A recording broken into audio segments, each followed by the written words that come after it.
When you hear what I've got to say, I'm sure you won't be able to turn your head away.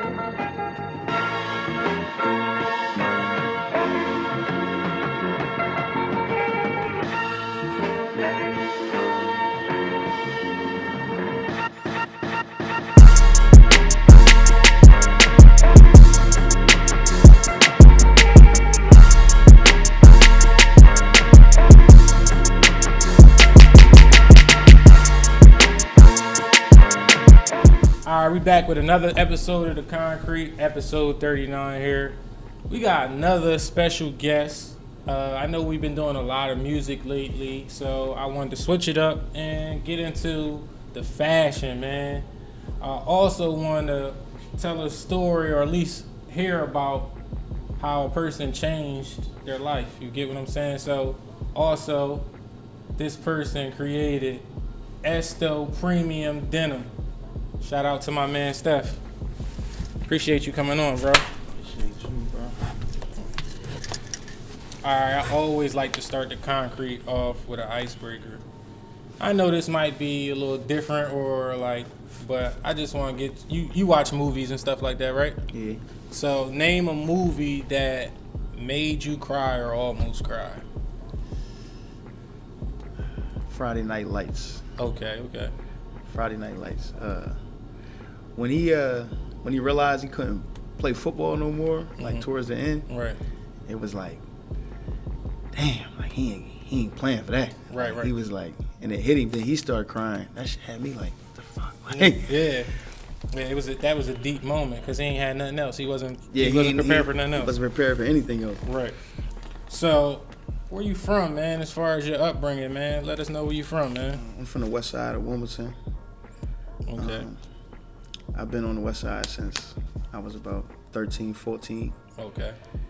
And I mean, that's where you come from. yeah, that's it. That's So, pretty much it. as far as your upbringing, like you family oriented, how was your upbringing, man? Nah, I'm real family oriented. I got a real big family. Like my mom got like 14 brothers and sisters. Okay.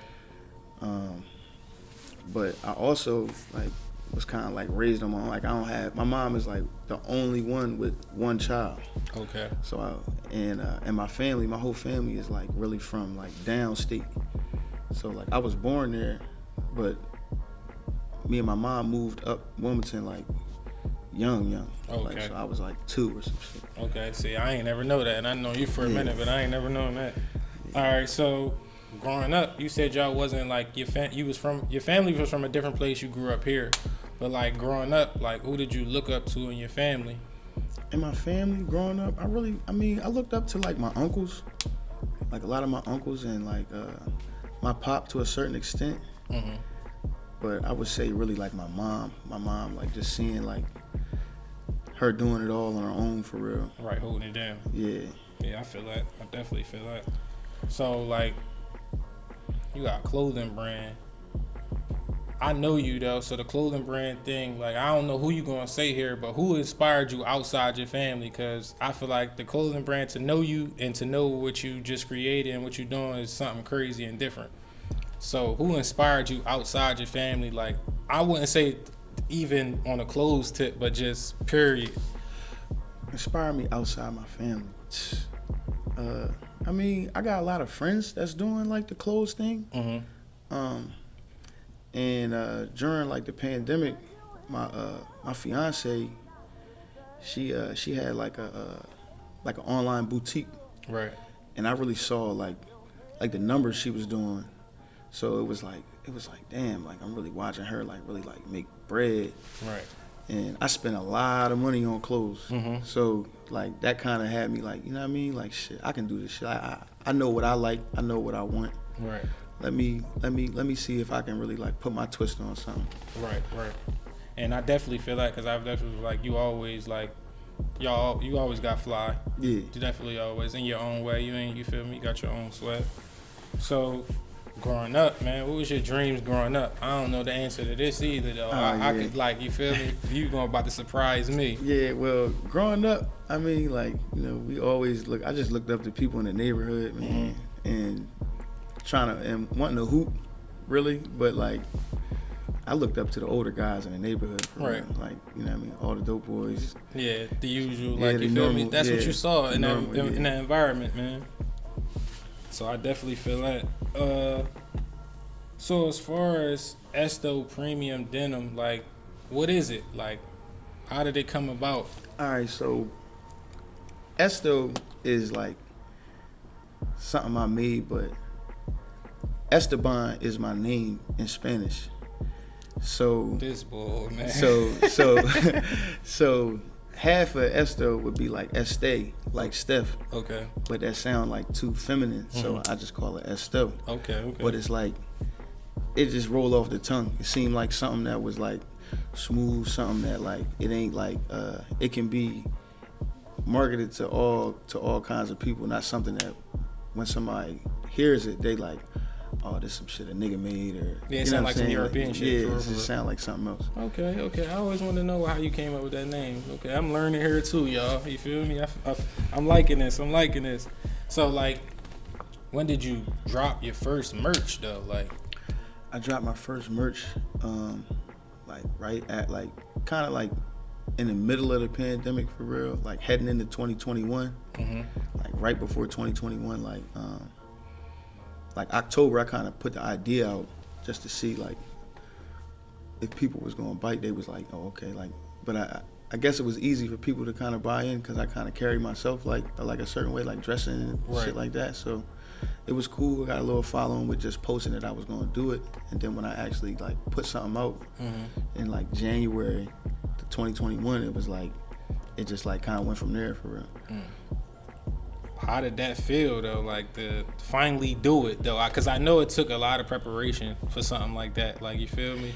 Yeah, like it was different to kind of like just jump out there and do some shit that I never really done. I can say that selling clothes feels like it feel good, man. Like it feel way better than like, you know, like I come from the street, so it's like I've been out in the club and seen a couple people that kind of like done business with me. Right. You know what I'm saying? And be feeling like, okay, I this and that. But when you out and you see people like wearing your stuff, it's like a whole nother feeling. Right. It's like a high, like Right. like, oh shit, like, yo, they really wearing this shit. Like not that I don't believe it, but it's like when somebody want to look good, like they put my shit on. Right. And that shit just like. And I definitely feel that because it's just like, from being where you from, it's just like, damn, like I'm getting people. You basically making people happy. You know, you like they getting fly, so you make it's like a haircut kind of. It's like feeling Yeah, you feel me? You look good, you feel good. Right, you play good. Growing up, you said just like you said, you dressed all your life, you got fly all your life. What brands did you wear growing up? Really, just jerseys, Rockaware, Academics, LRG. Oh, that was a time, wasn't it? Yeah. Dickies, Carhartt. Shit. You know the basics. Tim's, Nike. Right. So, Esto Premium Denim has been making like in the tri-state area, it's been buzzing heavy. Yeah. You get what I'm saying? Like you getting celebrities in your clothes. Like, what went into all that? How did you do all of it in this span of time? Like, I want to ask you, like, how is the networking? Like, that's how you get to this point. But like, for a person like you, like, I would say just like, you know, reaching out to people, PO boxes, sending shit around, and just knowing people. Like I got a crazy like love like out Detroit. Right. Like Babyface, his DJ, Sam Shabazz. Like a lot of people like from they camp, they really like fuck with my brand, and like I kind of like got linked into them through like a friend that was like already kind of like tied into them. Right. He came around them wearing the shit. They asked about it. Right. I sent something out, and then it was like people around them started liking it. So that's what's up, man. Like, especially because you just know, like, you taking a chance. especially when you send in stuff to people and stuff like that, the PO boxes and stuff like that. Some people get discouraged with shit like that. Like, you feel me? You sending your stuff, you never know it's gonna get there or not, stuff like that. But your stuff really got in the right hands and people wearing it and like it. But how does it feel to know, like, man, I was on some old other stuff and I'm here now. Like, I'm doing the same thing, networking, meeting new people, but now I'm doing it a different way. How does it feel? I mean, it feels good, man. I mean, like, I ain't looking over my shoulder for no cash. Mm-hmm. You know what I'm saying? Right. So, and it's like, I definitely see I'm making money that kind of like, it's better money. Right. It's better money. Even like, it just makes more sense. It's smarter. Yeah. That's all. More tedious. That's all. So, as far as like growing up in Wilmington a dangerous place, man. Like, how do you think you made it out of there? Like, you still ain't out because you still there, but it's just like you in there. You understand what goes on there, and there's kids that's there like that's growing up the same way as you. So how did it feel to know that, like, damn, I'm doing something positive now for the community?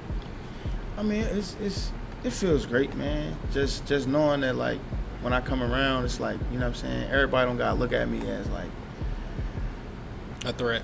Or not really a threat, like just more of like I'm like you gotta look up to the nigga that's like that's a trapper. You ain't putting them in the same situation you was and had to look up to somebody like that. Yeah, so it's like, you know what I'm saying, to impact it with like clothes and, you know what I mean, like all the young boys, they want, yo, bro, when you know what I'm saying? Yeah, when you dropping this? When you put this out, you know what I'm saying? I'm trying, like they want to wear it to school, they want to wear it to the parties. Right.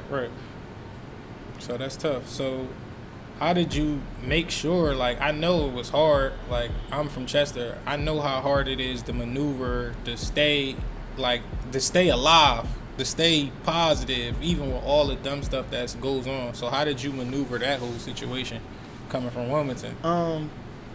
It's no real like technique to maneuvering it, bro. I just move and I act accordingly, man. Right. You know what I'm saying? I done been through it all. I done did it all. Right. And you know what I'm saying? A little bit of faith, a little bit of God, a little bit of luck. Right. You know what I mean? I'm here.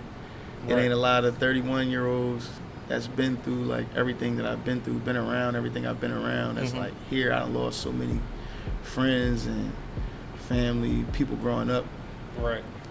It's like a norm. It's like PTSD, like. Right. But now, like, creating Esto Premium Denim, you in a better situation, and you created something that your kids can eat on forever. How does that feel as being a father? Like, you already got something that's going to help in the long run. Just like my son, he see me floating around, taking clothes here, taking clothes there. Like, he'd be like, "Hey, Dad, like, you know what I mean? Like, I want to sell clothes too," or I want, you know what I'm saying? Like he want to do his own thing. He don't just want to sell clothes, but he sees it like, and it's like it's something that he realized like, oh, you don't work for nobody, right? You know what I'm saying? Like, and he don't even understand how powerful that is. Yeah, at a you young know what I'm age. saying? So not working for somebody and just showing him that he don't gotta feel like he gotta work for somebody. Right. Is. Right. I definitely feel that. That's tough. Mean a lot to me. That's tough. To even be in a situation to even do that for somebody. Yeah, like cause my mom always worked for somebody. Like my mom like worked 100 jobs. I damn near had to raise myself because she like never home. Right. You know what I'm saying? So it was like knowing that I can kind of like make my own schedule, work for myself, still be able to really like be a pop. You know what I mean? Kind of shit that I like missed out on. Right. So as far as the clothes though, like up to this point, what's one of your favorite pieces that you created? One of my favorite pieces, I would have to say like just like any jeans, like all my jeans, just knowing that like cause jeans is such like a different thing. Like nobody really like jumped out there and was doing just jeans. Right, yeah. Like, you know what I'm saying? Like, so the jeans is really like the main thing for me. Like, that's my staple, the jeans. Okay. You know what I'm saying? That's why it's Esto Premium Denim. Okay. You know what I'm saying? Everything else, it's a clothing line, so everything else kind of like fall in line. Right. Just comes with it. But just knowing that, like, I really like make jeans. Right. Like, that's my thing. I mean, I've dedicated some pieces to some people. You know what I'm saying? I had all white jeans, and my folks, Bear, she had died. She was real like hype on Yo Gotti. You know what I'm saying? Like, that was her thing. Okay, that's so when I put the white jeans out, that was like the, you know what I mean, the Big Gotti jeans. Okay, that's tough. You do that. So as far as like doing stuff like that, and we talked about how it is in community. How do you find other ways to give back to your community?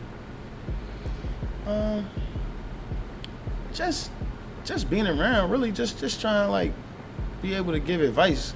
I mean, I can give away clothes. I can Yeah, do all that's that. what I want to talk about. Let's talk about that, man. You from West Side of Wilmington. I know about this story already, but talk about it. Like, you was there, you was in those kids' shoes. Yeah, like I've been there needing a joker to, you know what I'm saying, like to need some sneaks and need somebody to, you know what I mean. But I never was real big on like making it like a big deal. Like, I know that the community, like my neighborhood, they know that like I go in the community center around my way. I drop bags of clothes off, shit like that. But like, I'm never trying to like put the camera in your face and make it a big deal that I'm giving you something, like, you know what I'm saying? Because I know I probably wouldn't want, you know what I mean, I feel like nigga recording me getting something from somebody, like, you feel me? Like, if you're gonna do it, then just do it. I feel that, but I feel like sometimes, you feel me, you need your flowers for stuff like that, because you're not just somebody with bread from anywhere doing it. You come from their circumstances. Like, you can relate to them better than anybody. And I feel like seeing you give it to them, that's only more empowering for them. Yeah. Not to try to just look at it like negative like that. I just, you know what I mean? I just try not to like rub it in nobody's face. You know what I mean? Never want a motherfucker to feel like, oh, I gave you something. You know what I mean? Like, every time he giving something away, like, you know what I mean? He got the cameras out. You know what I'm saying? Nah, you ain't gonna be like that. But I feel you. But that's just something I wanted the people to know. You feel me? So, let me know. You already got a lot of celebrities in your brand. Yeah. Like, what celebrity though would you want in your brand though? Like, one that you like, if they could wear my brand, that's who I want in it. And to touch back on the celebrities wearing my shit, like when I said Babyface, like his DJ really like bought into me heavy. Like, that's my man, DJ Limelight. Shout out to Limelights. Okay, shout out to DJ Limelight. That's my guy. You know what I'm saying? But somebody that I really like want to see in that, like, I gotta get Hendrix. I gotta get Future in that. Okay, like, that's that'll make your day. Yeah, that's like one of my favorite artists. Like, I've been listening to Future, like, even back when niggas didn't like him. Everybody thought he was mumbling and not saying, you know what I'm saying? So if I can get Future in the clothes, that'll really do it for me. Okay. And it's crazy, you already in the right direction, because, like, ain't Babyface signed to Free Band Gang? No. He's not signed to Free Bands. He was just on a tour with Future. So, you know what I'm saying? Okay, you in the right direction. I had the clothes on the stage right with him, though. So, okay, it was right next to him. DJ wearing the clothes like everybody, you know what I'm saying? So it's getting there. It's possible, yeah. It's coming. So, I know we talked about a lot of stuff, but tell me about a time that, like, with the, like, business, having your own business is hard. For like, sure. It's not easy at all. Like, even though people see the success, like, they ain't gonna see when you, like, I might want to get this shit up or something like that. Yeah, like, it's a lot. You hit that wall a lot. Yeah, tell me about a time that you hit that wall, like, you wanted to give up, kind of like, this might not be for me. Well, it don't be like you be feeling like that. It just be when certain shit happen that's out of your control. It sometimes just frustrates you, like, yo, this about to kill me. This shit don't go through. Like, come on, like, you know what I'm saying? You probably betting all on yourself. Yeah, I've had moments where I really was banking on, like, getting things done, and then, like, you know, you send stuff to a manufacturer and shit don't come out how you want it to. It kind of have you like, fuck, I didn't prepare for this. You know what I'm saying? Like Booby, you know what I mean? He ain't prepared for that ACL tear. You know what I'm saying? Ain't had no second. Like I ain't prepared for the order not to go through. Right. Now I'm at like a creative, like a block. Like I hit like a block where it's kind of like, damn. Like I kind of thought this was gonna come out. That's not coming out. I don't really know what I'm gonna do next. I'm kind of freestyling. You know what I'm saying? Especially when you like me, like I'm doing this shit on my own. Like I got some people on my team now, like some graphic designers and shit like that. But like for the most part, in the beginning, I'm really like coming up with stuff on my own, just trying like. So you be really like carrying that like on your shoulders, like this shit gotta work. Yeah, because you're doing it on your own. Like I'm the only person to blame when the shit go left. Yeah, shit don't come out right. It's gonna be on me. Right. So what did you learn from it though? Because I know like even though you have those moments as a business owner, what did you learn from that? Like, I just learned to really be prepared and stop having like, even though like I just learned to really take the mindset that I had from the streets and just implement it all the way to this. Like all that carrying all your eggs in one basket shit is not it. Yeah. You know what I'm saying? Because you drop the basket and all the eggs break. Right. Definitely. So just staying ready. You ain't got to get ready. So if I got multiple things going on at once, one thing can save the next. Like if one don't come out right, then the next will. Like just having more things going on and not really focusing on one thing, that prepares you really like. And being ahead, like with the clothes, you really got to be like ahead, just because of timing with production and stuff like that. You kind of got to think like right now, if it's January, February, like you kind of got to be working. You kind of got to be like 5 months ahead. Yeah, you kind of got to be like working on your spring, summer vibe. You gotta be on that now, because when it come around, you don't got that time. Yeah, to be scrambling. And then like clothes, like to me, clothes is like a big lane. It's not really like I ain't gonna say it's not competition, but it's enough. It's really enough room for as many people can get in it. Right. But you never want to be the brand that's like when you putting shit out, then you see other people putting shit out. It's like damn, these niggas already doing this shit. I gotta come up with something else. I gotta be prepared. Like right. So we talked about like times that you felt like you wanted to give up, but now I want to hear like when's the most confident you've been like starting a business? Because it's like, just like we said, it has its pitfalls having a business, but you gonna have some of your proudest moments too. Yeah. So when's the most confident you've been? So the most confident, all right, when I first started, we had a pop-up shop at the mall, at Gallery 302. Shout out Gallery 302, gave me a shot from the gate.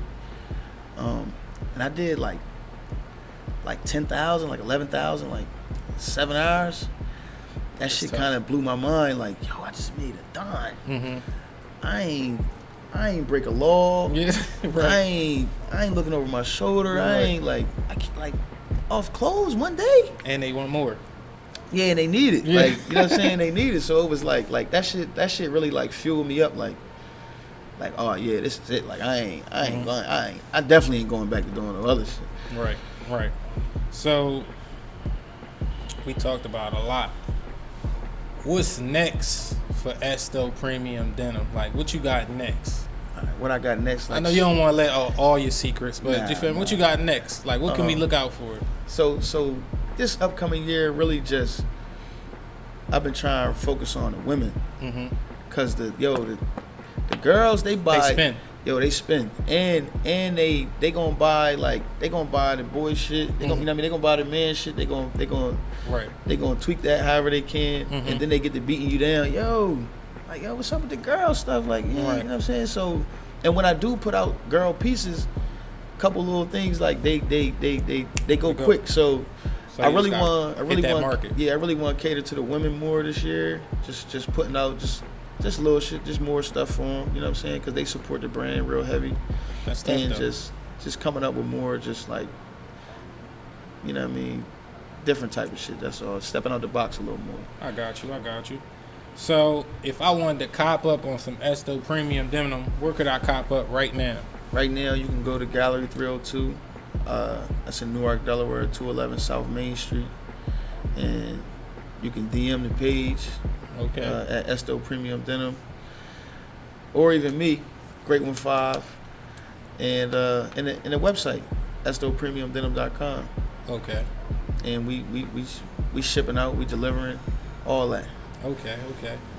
So, just like I said, you got a clothing brand. A lot of kids like clothes, creating clothing brands. Like, for the kids that's watching or the people that's watching that want to do what you doing, what would you tell them?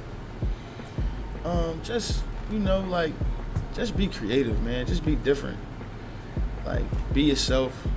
Don't really like bite no swag. Don't copy nothing. Just gotta be original. Right. And don't really like second guess yourself. Like, a lot of things I second guessed and was fighting myself on, when I just swung and did it, it was like that was the shit that really like right. people took to. You definitely can't second guess yourself with a business. So. Nah, you gotta swing. Right. You miss 100% of the shots that you not taking. So, like, what's the worst gonna happen? They ain't gonna buy it. Right. They ain't gonna like it. Right. It is what it is. Right. So this is the Concrete episode 39. My man Stef here. Make sure y'all go cop up on that Esto Premium Denim. You feel me? Hot in the streets right now. You feel me? Also go cop up on your Concrete Scullies. True Journey Jones. Cop up. Appreciate y'all. Tune in. Keep on liking. Keep subscribing. All right, bro. Appreciate you. All right, brother.